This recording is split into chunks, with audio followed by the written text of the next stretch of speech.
আসসালামু আলাইকুম, তোমরা সবাই কেমন আছো? আলহামদুলিল্লাহ আমি অনেক ভালো আছি। থাম্বনেল টাইটেল দেখে বুঝতেই পেরেছো যে ভিডিওটা এটা ছিল অনেক দিনকার ভিডিও, তাই ভাবলাম তোমাদের সাথে একটু শেয়ার। যখন আমি শ্বশুর বাড়িতে থাকতাম তখনকার ভিডিও, আবার কেউ খারাপ মন্তব্য নেবেন না যে আমি শ্বশুর বাড়িতে কেন নেই বা থাকি না কেন, সবকিছুই বলে দেবো আজ এই ভিডিওতে। আমি শ্বশুর বাড়িতেই থাকতাম, তোমাদের দাদা ভাইয়ের কাজের জন্য এখন কলকাতাতে থাকি। শ্বশুর বাড়িটা হচ্ছে বর্ধমান, মায়ের বাড়িটা হচ্ছে কলকাতায়, তাই তোমাদের দাদা ভাইয়ের কাজের জন্য কলকাতাতে থাকো। আমার মতো কে কে কলকাতায় থাকো অবশ্যই কমেন্ট করে জানাবে। আমাদের বাড়ির ভিতরে একটা আঞ্জির গাছ আছে, প্রচুর আঞ্জির হয় আর বড় বড়, কি সুন্দর।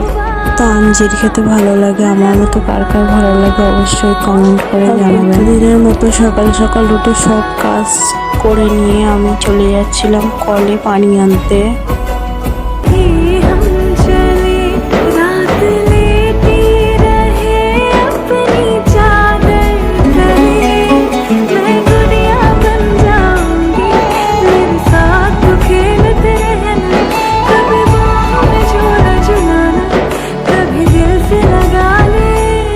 আর সেই দিন ওয়েদারটা খুব একটা ভালো ছিল না, তাই ভালো লাগছিল না, ভাবছিলাম কি করব। যেহেতু বাড়িতে আমি একা ছিলাম, আমার ক্যামেরা ধরার মতো কেউ ছিল না। আমাদের দাদা ভাই কাজে বের হয়ে গিয়েছিল, যাওয়ার সময় আমার কিছু খাবার কিনে দিয়ে গিয়েছিল। সেই পর্যন্ত আমার ভিডিওটা ভালো লাগলে